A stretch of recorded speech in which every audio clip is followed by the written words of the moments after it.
There is a moment in every life when you decide to rise, to stand taller than your fear, to speak louder than your doubt, to chase the vision that sets your soul on fire. This is that moment. And here, we walk it together with stories that awaken, voices that inspire, and truths that set you free. This is Positive Talk with Kevin McDonald, where hope has a voice, and that voice is yours.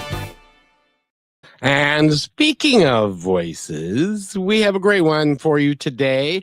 Her name is Allyson Hurley, and she is a fitness coach and a nutrition coach. And she helps people figure out how to live their life and actually be a little bit better. Well, you know, I'll let her explain all of that. So, Allyson, welcome to the show. How are you? I'm doing great. How are you? Oh, I'm awesome. Thank you. I don't know if you know, but I have this show. It's called Positive Talk, and so I have to be good all the time. So I imagine so. So tell me about yourself. And I know that you have been a fitness and nutrition person for a long time, and you've helped people. You do a lot of one-on-one coaching and stuff. But tell me, how did all of this begin for you? Have you always been a fitness person? I've always been into working out and eating well. That's kind of always been a core foundation of my life. And in my 20s, though, I'll admit I didn't really do it well. I was over-exercising a lot, under-eating, just under-fueling my body, trying to be a perfectionist when it came to how I ate, what I ate, when I ate, all of kind of the confusing rhetoric that we have thrown at us a lot. Like that was, I was absorbing that in my 20s. And so I've always kind of been interested in it. My full-time career has been a probation officer, so I haven't always been in the fitness and nutrition space. My business just launched in 2023, so it's been about 2 years so far. But really that was due to kind of this aha moment at the beginning of the pandemic that what I was doing to myself was more harm than beneficial. Like I was just chasing a certain body size, and it was not healthy ultimately. Yeah. Well, I gotta ask you. So, and I don't know that I've ever talked to a probation officer at one point. How long did you do that for? So I started in 2012. I actually still have a full-time job, so I do still work in that field. I don't do as much case management as I used to, but so my fitness and nutrition business as of right now is part-time, and that's my full-time career. So I've been doing it for over 13 years. Wow, that's amazing. Because now I've heard, correct me if I'm wrong, but I've heard that the workload of the typical probation officer is a lot. Yes, we have a number of clients that we deal with on a daily basis. Absolutely. It's very high. Even in my current role in my current agency, we have a lower caseload than what's typical, but it still is a lot because we put many hats on in our role. We're not just kind of a liaison of the court, but we're also sometimes working with folks to triage with therapy or treatment or whatever it may be. So with the work we have to do, the number of people that we serve, it's very high. And that makes it, there's only so many hours in the day and so many people that you can do. And especially when you're triaging for mental health and physical health and all that kind of stuff. So congratulations on doing that. Thank you for your service, because you're serving society as well. Thank you. Thank you. But let's focus on your nutrition. Now, as a probation officer, I would imagine, since you're so busy, that you didn't necessarily have the time to work out and you didn't have the time to eat as well as you'd like. Am I close in that? Yeah, kind of. So what I was doing pre-pandemic, kind of when the world shut down, I was forced to slow down and not do what I was doing. Pre-pandemic, I had been training for a full marathon, which that can be a full-time job in and of itself. You're running 20 to 30 miles a week. And on top of that, I was doing boot camp classes. So my typical schedule would be wake up at 4, go into work around 6, leave work at 9, take my break, my lunch break, go work out, come back, then work the rest of my day, come home and repeat and meal prep. So my life was completely absorbed with doing physical activity, with working out and eating well and trying to continuously get smaller. It was genuinely exhausting. And it wasn't until 2020 when I kind of had that moment where I realized how much I was putting my body through and what I was really doing to it. And it was a nice breath of fresh air, to say the least, to slow down. Well, and I got to ask you because, in our society, we've got this thing about height, weight, proportion, and people should be a certain size and a certain weight and all of that kind of stuff. But biology gets involved with that sometimes, and you're really not. Well, as an example, when I was in high school, I played football, I wrestled, I was in shape. I weighed 178 pounds, and I'm 5'8".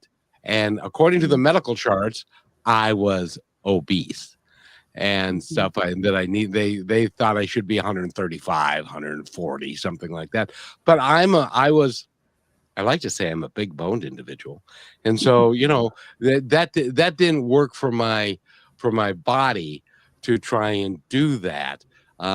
Because I ate whatever I want, but I didn't gain a pound. I was always, either between 170 and 178 pounds. But it amazes me that we as a society have got a picture, and it's a perfect picture of what a perfect body should look like. But sometimes that, genes get involved, not genes that you wear, your genes and stuff. So did you find that to be true, and that you kind of gave up that I need to be a certain size mentality and look for fitness instead? Yeah, wow. There's so much to say about that. First and foremost, absolutely. And I appreciate that you brought that up, because in fact, I was reflecting on a moment when I was in those boot camp classes. They also did very quick nutrition conversations, individualized. And I remember talking to one of the trainers, and I was very upset because I hadn't lost any weight. And she simply looked at me and looked at me with a lot of sadness in her eyes, and just simply, very matter of fact, stated, "This might just be where your body wants to be at." And at that time, I remember rejecting that idea. Absolutely not. I could be smaller than this, so on and so forth. And now I reflect on that, and I think about how pivotal that should have been, that moment for me, because the reality is that what we as society think is health, it always equates to thinness. But the reality is that's not the case. You look at a lot of the Olympians that we have, someone who's a swimmer has a different body type than, say, someone who does shot put. And they're both athletic and they're both athletes, but they have completely different body types, and one isn't healthier than the other. So I find it very interesting. And that's one of the biggest challenges in the nutrition coaching space and fitness space, is because a lot of people come to me, of course, for that weight loss, which again, the weight on the scale doesn't equate to health, because we know even if we have a lot of muscle on our body, that can weigh more. We can have a higher BMI. We can be in that obese category when we have low body fat but higher muscle on our body. So it's working to dismantle the belief system that we've been told and continues to be perpetuated in our society, that we have to look a certain way. And one thing I've always learned too is that we as humans will always pick apart at least one or two things about ourselves. Like we're not going to love everything. And if we can sit in a space where we don't have to be that and it doesn't ruin our day, that's really where we need to get to, because there are ideals that we can always be chasing. And no matter what field we're in or what we're trying to do, there's always going to kind of be that thing we're trying to grasp. Well, and you were training for a friggin' marathon, for heaven's sakes. So it's not so you were in shape and you were fit. And like your trainer said, fit comes in all shapes and sizes. and sometimes you can't look like, I don't know, you're way too young to remember this person, but in the late 60s was a fashion model. Her name was Twiggy. Have you ever heard of that name? Yes, I have. Hmm. And she was exalted because she was so thin. But that Hmm. was her natural body type, or she just didn't eat. And I've talked to models and stuff, and they can be really fit and really thin, and somebody comes to them and says, "You need to lose 10 pounds," and because Hmm. of the photogenicness of the whole thing. And it really is sad that we treat each other and we treat ourselves that way. Because when you look in Hmm. the mirror, you see what there is, and when you're fit like you were or are, that you have to understand that and be okay with it. Yeah. Did you get to that point where you said, "Look, I'm going to be who I am and what I am as long as I'm fit and I eat well and I have good nutrition, then that's the good Lord and everything else Hmm. designed me the way I am."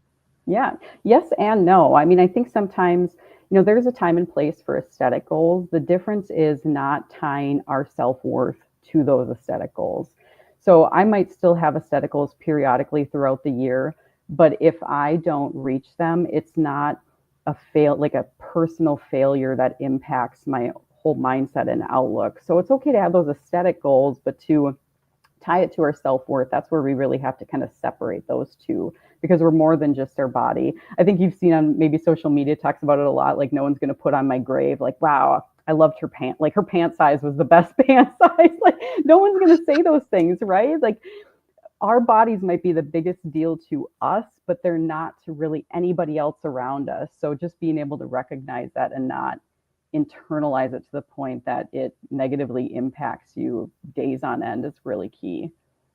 Well, and it's too bad that we do that to ourselves, because Hmm. we are who we are, and Hmm. each person is a little bit different, and their makeup is different, and stuff. So when you coach people now, do you try and help them understand that it's a matter of being fit and eating well and letting the let it turn out where it is, as long as they're doing the things that make sense?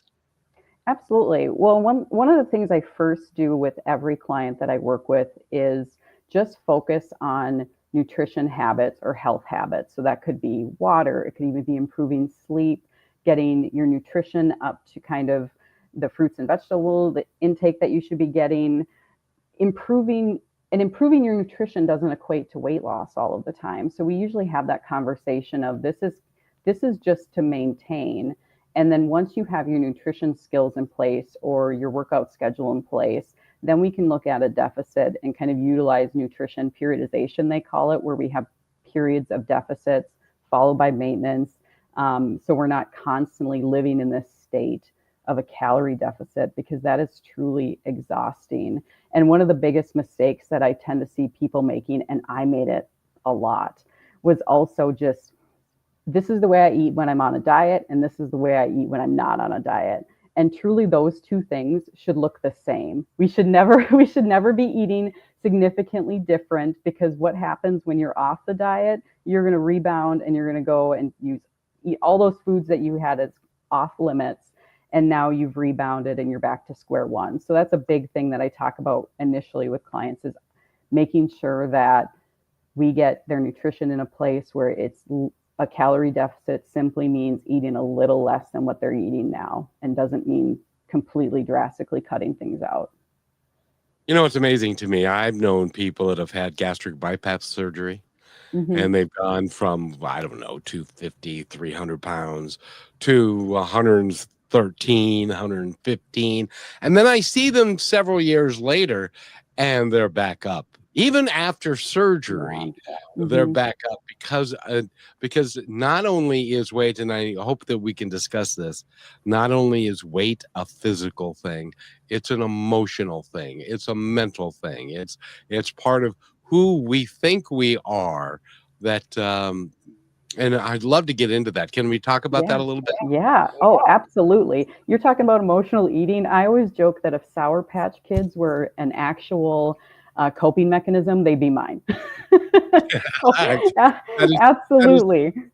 that is so true. And so we need to take a quick break. And when we come back, Yes. we're going to talk with Allyson about that. Allyson Hurley is our guest. Go to her website, which is Allyson Coaches, which in coach with an es.com.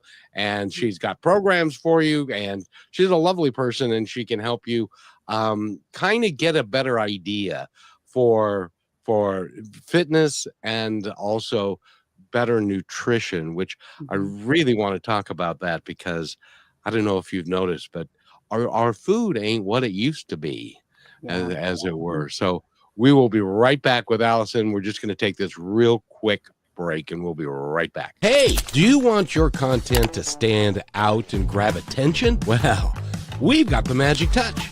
Professional video editing that keeps eyes locked on the screen. Photo editing that turns ordinary shots into scroll-stopping visuals. Crisp, clean audio editing for podcasts, ads, and more. Social media posting and scripting so your content isn't just seen, it's remembered. And guess what? We've got even more amazing services waiting just for you. Whether you're a brand, a business, or a content creator, we help you show up and stand out. Spots are limited. Don't wait. Email us now or book a call today and turn your vision into viral-worthy content. Don't wait. Hit us up now.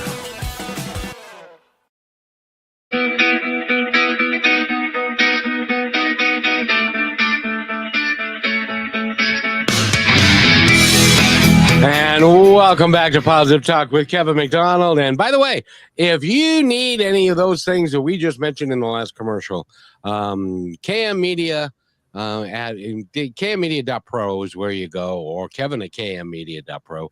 And you can talk to me and we can figure something out for you. Anyway, Allyson Hurley is with us. She is a fitness instructor and a coach, and also a nutrition instructor and a coach. And she helps people figure out what's going on with them because, as you said, emotional eating is a Mhm. thing. Mhm. Yeah, absolutely. And I want to start with we all struggle with it in some regard. And truly, it's a coping mechanism that we've developed, maybe in our childhood, maybe in adulthood, whatever it may be. And coaching is about putting more tools in your tool belt. It's not about completely replacing emotional eating because the reality is, again, it's a real coping mechanism. It is there for comfort, but it's about finding other ways. So when you're feeling like you need to emotionally eat, you have other options. And that's through really building awareness. In fact, I had posted a few weeks ago on my social media about, I wish I could be the person who my first go to, like I came home from a bicycle ride and I was really sore. And I wish I was the type of person who, when I got home and I was sore, I just went and took Tylenol to relieve the soreness. But instead I was like, well, I need dinner and I'm going to eat dinner again. And then, gosh, maybe I need third dinner. But then I'm like, no, you need Tylenol. You're sore. What are you talking about? So I think like we all do it in some regard, myself included. But being able to gather the awareness, recognize your patterns, slow down, give yourself like the space to breathe and recognize it and potentially choose something different. That's really the key to coaching. Like that's where the good stuff comes. And I feel so sorry for a lot of women because they're so busy. They take care of everybody. Mm-hmm. So they work all day and then they come home. And then if they have children, they feed the kids and they are around this food. And then the husband wants to come home. And then it is so hard to stay on a strict regimented program when you've got all this food that you're making and you got to taste it and stuff. And then Mm-hmm. it's really hard for some folks. And Yeah. then the other one thing I wanted to mention is, and I've heard, and I think you'll help me with this, there are people who will overeat because they don't want to appear attractive because of trauma that they Mm-hmm. sustained when they were kids. Is that even a thing, or is that a figment of my imagination? No, I believe it's a thing. And that's where, with coaching, we're not therapists, right? So if someone expresses that they've experienced any sort of trauma that would lend them to need more therapeutic intervention, we'll refer out because um, in order to work through that, they really need someone, a licensed individual to help them with that. But absolutely, even the busyness of women, and that's something I'm very passionate about as well with my coaching is I'm not going to give you a plan and say, good luck, have fun.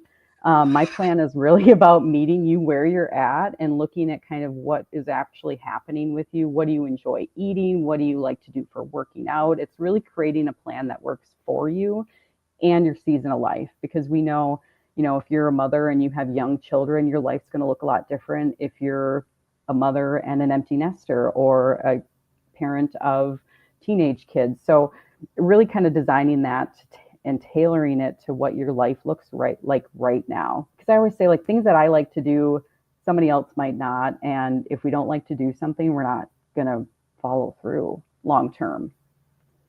No, and Mm-hmm. it can't be. And you mentioned the four-letter word that I think should be stricken from the vocabulary, and that is diet.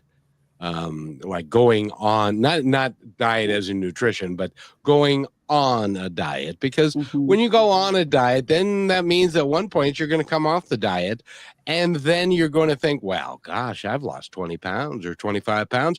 I'm good. And then I don't know if this has ever happened to you, but it's happened to me where you go on a diet and then you get on the scale and you have weight creep. And it doesn't happen overnight, but it happens a pound. And then, well, I'll just take off that pound. And then you get on the scale a couple of days later, and now it's 3 pounds. And then it's 5 pounds. And then so it can be very, very negative and very destructive for Mm-hmm. you when you're trying to maintain your weight. If you're not, if you're going on a diet, then off your diet, and then on your diet, then off your diet. Yeah. But so it's more about eating consistently, isn't it? 100%. Absolutely. Eating consistently. I'm very, when I was in my 20s and I was doing things not exactly very healthy, I was really over restricting candy and sweet foods. Like, some people really enjoy salty foods. I enjoy sweet foods, and candy is my jam. And one thing that I've definitely learned to continue to incorporate, whether I'm in a calorie deficit or maintenance, is sweet treats. I need my dessert. And that's been really helpful when I've gone to maintenance. And I think, too, we don't necessarily struggle with losing weight so much as we struggle with maintaining. Just like you said, it kind of gets that weight creep. So again, talking a lot about how do we maintain your weight? What does it look like to kind of self-regulate if you see the scale coming back up again? What do you need to do to kind of get back into a position where you're where you want to be?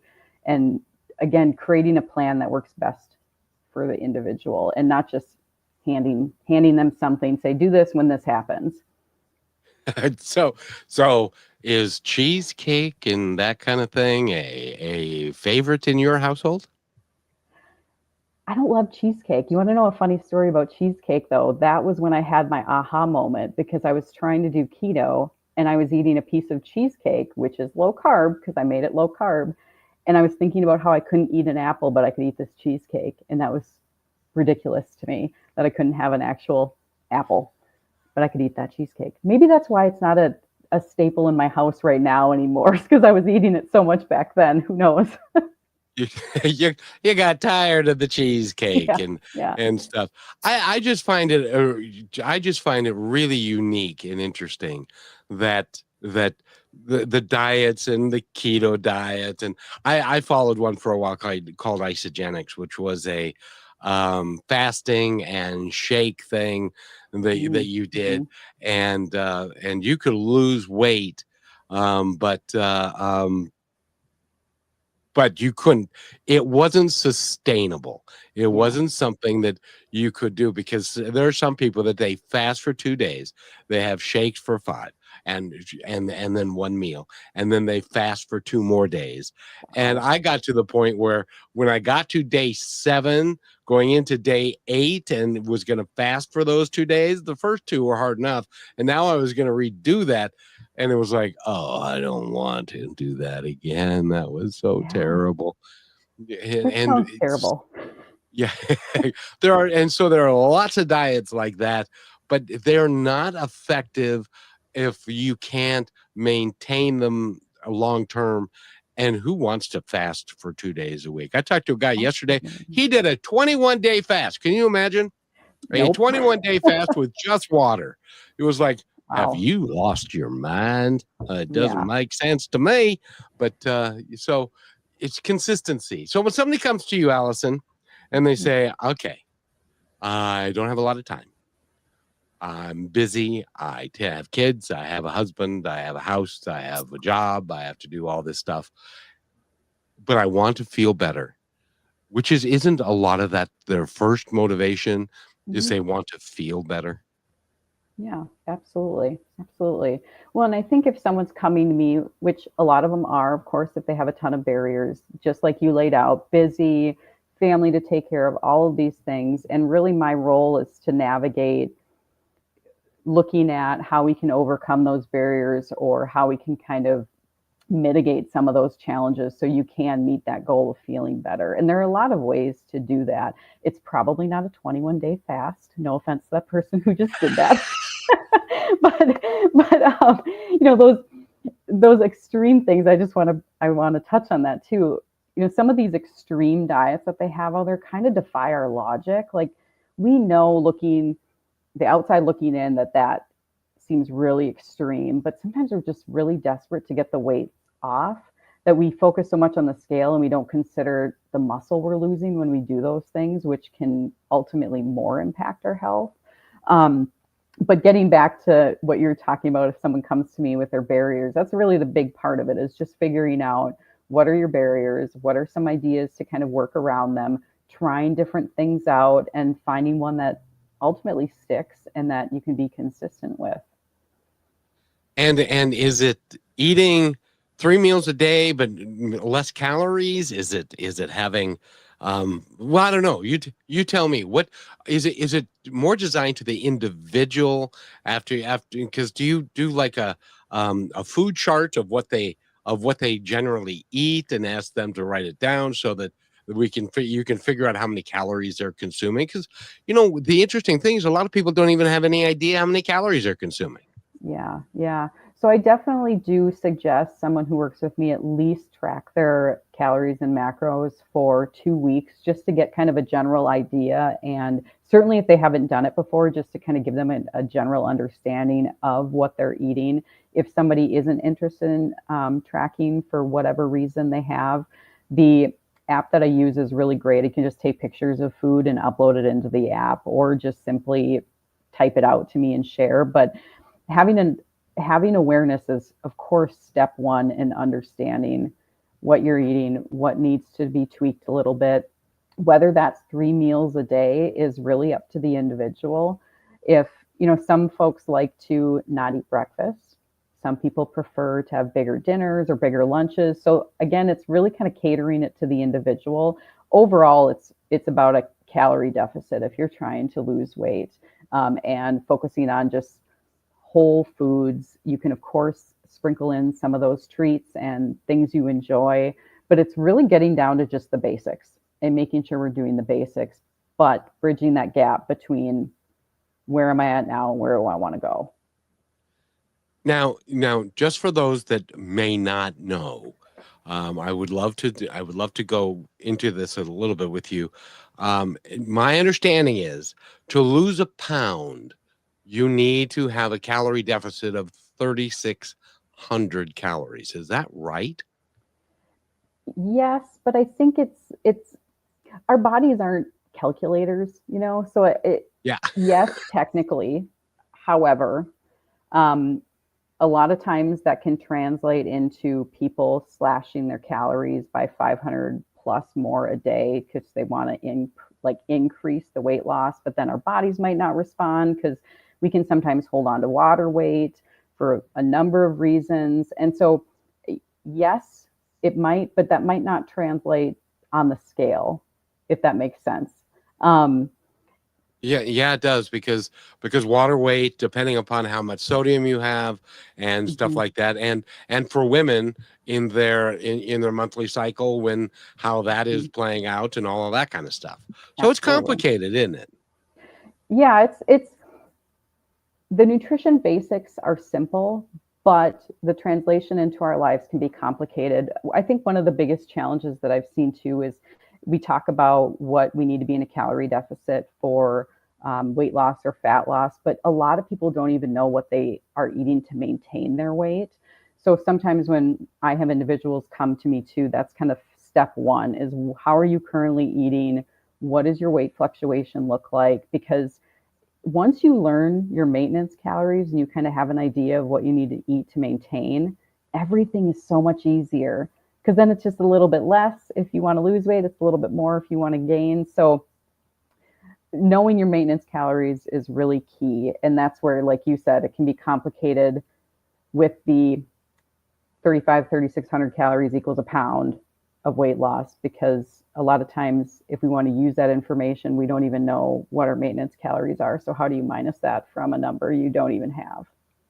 And online calculators for calorie tracking apps sometimes can give you a ridiculously low number, especially as a woman. A lot of times some are notorious for giving women just 1,200 calories, which that's very low for most women. That's not enough, is it? That's like the lowest number you can give somebody before there are nutrient deficiencies. So it's very low. When we come back from this, by the way, on your screen there, it says Allyson Nicole. Is that the name of your business, Allyson Nicole Nutrition? Yes. Yep. Oh, okay. Well, I've been calling you Allyson Hurley, and you haven't corrected me yet. So, well, that's my name. That's so you're good. Not wrong. Very good. Well, I want to make sure we get it right, because I want people to call you and to text you and to go to your website, which of course is AllysonCoaches.com. We need to take our halftime break, and when we come back, I want to talk about, when we talk about nutrition deficit, there are certain places in the grocery store where you really should not go if you want to have good nutrition, rather than eating stuff out of a box, if that makes any sense, because there's a lot of processed foods and stuff. And then how do you get rid of the processed foods, and if you're on a busy schedule and that kind of stuff. So we need to take a break, and we'll be right back. More with Allyson when we return. Thank you so much for being here. And this is really good information for people who would like to feel better and to live a more nutritious and healthy lifestyle. We'll be right back. You're listening to Brushwood Media Network, the best in syndicated talk, news, and entertainment shows. As you go about your daily life, look closer. As you gather with family and friends who love and support you, look closer. There are youth right in your community who don't have the home, warmth, and healing you have. So look closer. Every year across America, a staggering 4.2 million youth are homeless or trafficked. And for 50 years, Covenant House has worked relentlessly to keep them safe and protected. Tonight, 2,000 young people will sleep safely in a Covenant House bed. And tomorrow, they will wake up surrounded by love. They get clean clothes, hot meals, medical care, and a safe place to sleep. 24 hours a day, 7 days a week. In sites across America to help them fulfill the great promise of their lives. So look closer at Covenant House. To help or get help, go to covenanthouse.org. And welcome back, everybody. We're talking with Allyson from Allyson Nicole Nutrition, and I got that right finally. And it's great to have you here. I wanted to talk to you because years ago, I took a class about nutrition and about nutrition deficit in the foods that we eat, that if you take an apple from 100 years ago and you look at the nutrition that's in that apple versus an apple today, it's actually different. The food that we eat isn't as nutritionally sound as it once was. And there's a lot of chemicals that are in our foods and that kind of stuff. Do you get into that at all, or does that get so complicated that it doesn't make a lot of sense? Yeah, I think really with that, one of the first things that comes to mind is big rocks versus little rocks. And if some of those conversations about what's in our food is paralyzing folks to the point where they're nervous about eating whole foods because of whether it be pesticides or whatever it may be, those to me are really kind of the little rocks and personal decisions that you have to make. But the big rocks is making sure that we're getting those whole foods. And so yes and no, I don't really get into it just because I think a lot of that is personal preference. But again, also having a conversation of if it's alienating you to the point where you don't want to eat certain foods, or there's a lot of fear around it, then we might have a conversation about what that really looks like, and what the benefits are of a certain food, especially if you're avoiding whole foods because of certain things. Well, if you're avoiding whole foods, then you're avoiding everything, aren't you? Yeah. I mean that is, and next time somebody goes to the grocery store, I want them to do this. Look at the grocery store, and you will see that all the good things, the milk products, the vegetables, the meat products, and all of the fish product, they're all on the outside aisles. It's when you start getting into the interior of it, when you start looking at processed foods and that kind of stuff, that can have an impact on a lot of different things, can't it? Yeah, absolutely. And we want to stick to kind of that outer part of the grocery store, but certainly, a lot of food is processed. I think about, the frozen vegetables, or some of the cereal that's fortified with certain minerals in it. So it's not necessarily that you should completely avoid that middle ground of the grocery store. I mean, the protein bars are highly processed. These other products are really highly processed and kind of get a better rap in the world than, say, candy does or whatever it may be. So yes, it's kind of a good concept to stay outside, but also making sure that if there are things that you want to eat in between there, that's okay too. Again, I think it's about eating what you want and adding what you need, and not completely cutting out foods that you enjoy. Well, and at the end of the day, isn't it true? I feel like a prosecuting attorney. Isn't it true, young lady, that if you deny yourself the foods that you love, and because you're on a diet or whatever, that eventually you're going to break down and say, when you have a bad day, when your husband is in a bad mood, when the kids get a bad grade in school, and so then you say, chuck it, I'm having that pizza because that's really what I want, and stuff. So it's a consistency, isn't it? Absolutely. When we're constantly telling ourselves no, we are going to fixate on whatever that food is. And I could say that with 100% certainty because that was me for so long. I would fixate on a food because I'd always say no, then I would overeat it, feel bad about it, then over restrict the next day because I let myself have something that I wasn't supposed to. And it just starts this really, really vicious cycle. And I have a lot of people come to me and ask me, I wish I could be the type of person who had treats in my house, or who I could go to a party and not go all out because I'm never around it. And a lot of times we think that our natural response is, well, I must restrict it. It must be a moral failing on my part of something. But the reality is it's because we're like, if we want to be that type of person, we have to practice being that type of person. So that's allowing those foods into our home, not punishing ourselves or beating ourselves up if we overindulge, and just kind of taking the labels off of food of good and bad. I mean, there are a number of mindset things that really play into overindulging. And like you said, kind of saying, oh, this one thing happened, screw it, I'm going to go overboard, and giving myself permission when when we want to stop reinforcing that behavior. And if you're wondering how I know about that, I've experienced that on the personal level myself. It's kind of like, all right, I'm gonna have sit down and I want Oreos, and I'm gonna have a bunch of Oreos and stuff. But in any event, why are we so hard on ourselves?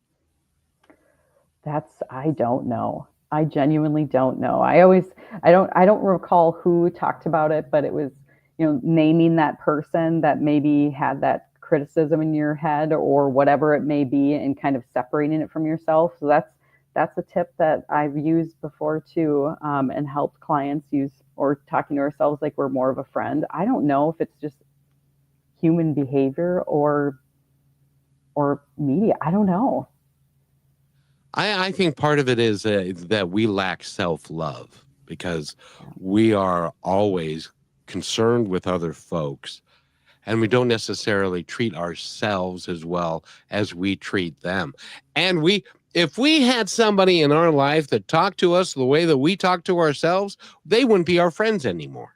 Oh, absolutely. Yeah, we humans have a negativity bias, right? So we're always kind of focusing on negative things. And I recall when I was actively rejecting my old way of habits, that one of the things that I would do, because I was such a harsh critic on myself, that if I, well, two things. The first was, if I started going down a path of saying something negative about my body, I would force myself to come up with 4 to 5 things I liked. And it didn't matter what it was, but it was like, you're going to replace this thought with 4 positive things about yourself. And then the other one was simply just say yes to things that scare you and prove that you can do it. Because I think when we start reinforcing a belief system that keeps us down, we just get into this really bad cycle. When you decided that you wanted to train for a marathon, was that after a late night of drinking and with friends and said, okay, I'm going to be a marathoner? Or was that something that you I can't see personally? I can't, if there's not a ball involved, I'm not interested in playing. Yeah. And running 26 miles is a long time. But what motivated you to want to be a marathoner? Well, before I decided to do marathons, I had ran at least 10 half marathons. So I was a runner for a very long time. When I first had started running, I had lost a lot of weight, like most people do when they first start running. But it slowly crept back up because my body got used to the activity level. And so naturally, I was like, what can I do to lose more weight? I'll run twice the distance. So ultimately, my motivation was simply due because I wanted to lose more weight. And again, that was in 2019. So when 2020 happened, I remember thinking to myself that I'd accomplished this pretty significant thing, but the whole time, all I cared about was the weight on the scale, which looking back at that time seemed kind of absolutely silly. And for what it's worth, I cried 8 times during my marathon. It was awful. It was like 100 degrees in Iowa and humid. And humid. It was, yeah, so many things went wrong too during that marathon, which now I look back and laugh because once again, I was under fueling. My training was on point, but if you're not eating well enough, doing that many miles, like I had all these injuries, I had all these things happen, and it's because of my nutrition. But I laugh about it now. And I do it again. I will say, I do want to do another one because it can only get better after that. Oh, I don't know about that. I can tell you. Well, of course, I'm older now, and what I've discovered over time is, when I was in my teens, I could eat anything. I could sit down and have a half gallon of milk and a whole box of cereal and never gain a pound. In my 20s, that kind of changed. In my 30s, that changed a lot. And then you have physical issues. My back went out, so I had to have back surgery, and then followed by my hip went out, so I had to have hip surgery. And so I couldn't do the things anymore that I did. So then it's a matter of learning how to negotiate the amount that you're eating so that you kind of balance that with your activity level. And now that I'm older than dirt, I have to really manage my intake because, and by the way, I've lost 50 pounds in the last 7 months. So there. Congratulations. Well, thank you very much. But so I have to manage my intake versus the amount, because I do a lot of podcasts, so I'm sitting here a lot, and so I have to manage my the physical activity that I do and stuff like that. Do you help now? You mentioned that there are apps and things that you can get. Are there apps that you can utilize to help you manage those things, unlike the way it used to be? There are so many apps out there. Yes. For coaching specifically with what I do, I use Chronometer, which is a calorie macro tracker. And I like that one because not only does it focus on macronutrients, but it looks at micronutrients too. So that's something that I offer clients. They receive a gold subscription when they work with me. And then I also just use an app called EverFit for coaching. And that's kind of this beautiful central hub for communication, for all of the resources that I offer, for food diaries if they want it, for their macros. It's kind of a big hub where they can talk with me and share with me, and we do our check-ins that way too. But even there are a lot of other calorie and macro tracking apps that are free. Some of them cost money. There are a lot of free, I think Nike has a training app for workouts as well. So it's out there if you look for it, for sure. And we need to take this break real quick. And when we come back, I want to talk to you about my former wife and their friends. They were bicyclists and they would do 100 miles. And then they discovered that they could, and they said this, we can eat anything we want and we're not going to gain a pound. Well, you know what happened? Well, I'll tell you what happened after we come back from this break, because Allyson is totally familiar with what happens to your body when it gets used to activity levels. We'll be right back. The strength of staying kind from your friends at Positive Talk Radio. Kindness is not weakness. It takes real strength to stay kind in a world that often rewards anger, ego, and control. Being kind means choosing to act from your values, not your wounds. It means showing grace even when no one's watching. But kindness doesn't mean being passive. It doesn't mean letting people take advantage of your time, your energy, or your peace. You can be kind and still say no. You have a soft heart with firm boundaries. The strongest people I know are the ones who choose compassion without losing themselves. They've been hurt. They've been tested. And still, they choose to love and lead and to lift others anyway. Kindness is not about pleasing everybody. It's about honoring who you are and how you treat others, even when it's hard. So stay kind, stay human, and stay strong. And always remember this, be kind to one another because each other's all we've got. And welcome back to Positive Talk with Kevin McDonald. We're talking to Allyson from Allyson Nicole Nutrition. Go to her website, which is AllysonCoaches.com. It's a great website, by the way. You've got lots of information there, and you can share stuff with folks. But my ex-wife was a bicycle rider, and they worked out and they did a lot of in the gym, a lot of what do you call it?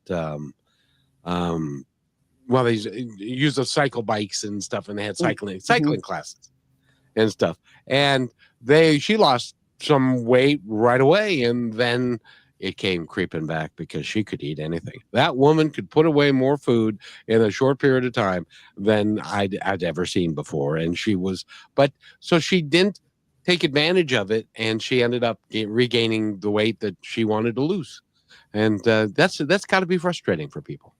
Oh, absolutely. Well, and as a female, we're typically told to do a ton of cardio and undereat, which then I find very ironic because then we're also sold all of these metabolism boosters. And truly what helps boost our metabolism is building muscle and having muscle on our body, but then also eating enough to support said muscle.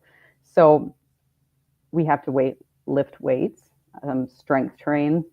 Cardio is good for the heart, so we still want to do cardio, but doing kind of that excessive cardio, not only does it impact our muscle mass, but it also can make us super hungry. Like we can feel like bottomless pits. That's that was definitely me when I was a runner. And again, just like your ex-wife, I had lost a bunch of weight, but then I gained it back because I actually had a roommate who said to me that, oh, it's great. You can eat anything you want. And I'm not going to put this all on my roommate because I was also very hungry. So I did that. And I remember her sharing with me, oh, I think this is my fault because I gained it back. And I'm like, no, it's not your fault. It, it was going to happen because that's just what happens when we're doing an aggressive amount of cardio throughout our weeks. So it's a matter of consistency. And one of the things I love about your work and your coaching is it's not gym related. It's not gym focused. So you can do these things outside of the gym at home when you have a few moments and stuff like that. That's right, isn't it? Yeah. So my workouts are very similar to that of my nutrition coaching.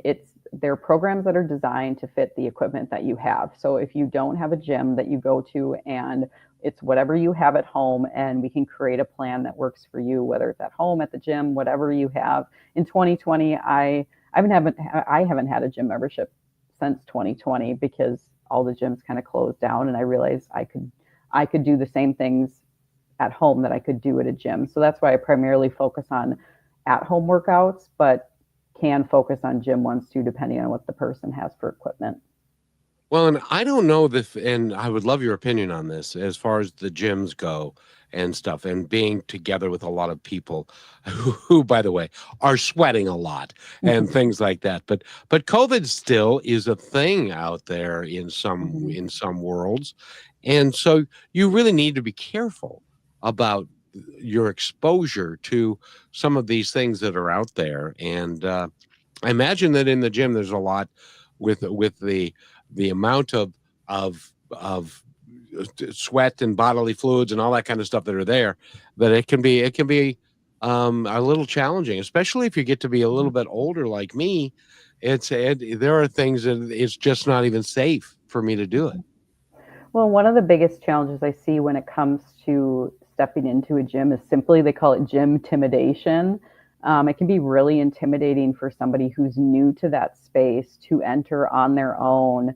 And, imagine walking into that space and having no idea what the equipment is. You have all of these weight machines, no idea how to use it. I mean, it's understandable how intimidating it could be. And then you have certain individuals that, like, there can be this misconception that you're being judged, which I know that's typically not the case. But again, if that's our internal dialogue, we can feel that way. So that's one thing I like about doing the at-home workouts too, is that it kind of can kickstart that motivation for somebody if they want to move and progress and go to a gym, but we also don't need it. So we can kind of work with whatever you're comfortable with. Oh, exactly. And and this particular person, um, that is in our waiting room, she's a little younger. She's in her mid-20s, and I want to introduce her because she is 5'1" and weighs 115 pounds and can eat anything she wants. And she's right there. Michelle, how are you? And this is Allyson. I am good. Thank you for letting me come in just the last little bit and say hello, Allyson. I was listening to the beginning of your conversation, and it is extremely powerful. And even at my age, after 25 and then 26, the next few years, people have told me, and now I see that you really just can't eat whatever you want, whenever you want, because what affects your body also affects your brain. And I can see Absolutely. that. Yeah. Nice to meet you. You as well. And well, we won't talk about that. But in any event, Allyson, it's AllysonCoaches.com. And Michelle, you do this so well, and we're running out of time, but do this for, and I know you probably have a question for Allyson anyway. Actually, you guys covered almost everything I would have probably thought about to teach and say when it comes to nutrition, because that's kind of what I run into. And a lot of times it's not an intentional thing. It's just sometimes hard to pay attention to, or, you're in a hurry and you're going to stop at Wendy's, or you're going to do this, you're going to do that. And those things kind of catch up to you. So I'm glad that you guys have brought that to awareness, and with all of your coaching as well. I just want to give you the last few minutes to share with anything you'd like our listeners to go with and think about through this episode, and then best ways to contact you and get in touch and learn everything that you're doing. Yeah. And Allyson, before you do that, I want to just mention this real quick because she is still young enough that she will. And there were days when I'd go to 7-Eleven and get a burrito at 3:00 in the morning, if you know what I mean. And people do that, but she's trying to eat healthier. And then she had a downfall, and she went and had what's called animal nachos from a Animal fries. Animal fries. Yum. Okay, animal fries. I'm not going to say where they were from, and made her so sick that she couldn't work for a whole day. So that's part of the thing about taking care of yourself and learning and when you and isn't it true again, young lady, that when you start eating healthier, suddenly those animal nacho fries don't seem as appetizing as they once did. Mm-hmm. Well, and I like that you brought that up too, because that's another thing. It's like, we don't have to be perfect. We're humans, maybe you want to have those animal nachos again. I don't know, maybe there's some aversion from the last experience with them, but ultimately that's what I see people get tripped up on the most, is simply they feel like it's a switch and they have to be super motivated all the time, or they have to do things perfectly. And the reality is that's, our health isn't a one meal moment, that I like to say. It's what we do collectively over the course of days, weeks, and years. So just remember that if you have something that maybe is less nutritious one day, it's not the end of the world. I get grief sometimes because my husband and I like to go on dates to McDonald's. It is like it's fine. It's not the end of the world. When you eat mostly well, the majority of the time, that's really what matters. So if people are interested in looking again more into my coaching, Kevin, you mentioned it quite a bit, that I can be found on Instagram, Facebook, and TikTok now at Allyson Coaches. And my website is also www.allysoncoaches.com too, where I offer a free 45-minute consultation to just kind of get to know me and figure out if I'm a good fit for you. And I just want to mention, and this predates both of you by a long way, but McDonald's at one time had a advertising campaign, and it was called Big Mac Attack. I don't know if you've ever heard that term, but that was actually a thing. If I'm having a Big Mac attack, which means I have to go have a Big Mac, and because they were trying to get you to, anyway. But that's sometimes McDonald's fries are just the perfect thing that you can have, and it's okay to have them in moderation. Would that be true? Yes, absolutely. Mm-hmm. And so, and that commercial that I played about kindness, I forgot to mention one of the things that I want you to make sure that you do is be kind to yourself first, because you can't be kind to anybody else unless you're kind to yourself. Does that make sense? Mm-hmm. And so, you're speechless now. So no, Allyson, is there anything else you'd like to add before we go? No, just thank you for the conversation. This was really great. I appreciated your questions, kind of taking a deeper dive into some of the nutrition specifics. So I had a great time. Thank you so much. I'm so glad you did, because you're very knowledgeable in it. And by the way, Brachelle, she's also a probation officer in her day job. Mm-hmm. I bet that is interesting, the way those two intertwine. Yes. Because that, like we talked about with the mind, it's huge. That's a whole nother podcast episode. I know. I'm like, come back. Absolutely. Well, we'll have to do that. We'll have to do that. So, Allyson, thank you so much for being here. Go to her website again, which is AllysonCoaches.com. That's coach with an ES on the end.com. Allyson, thank you so much for being here. Thanks, Allyson. And thank you, Brachelle, for being here as well. And I hope everybody has a great day. We're going to be back with another episode at 1:30. So stay with us, everybody.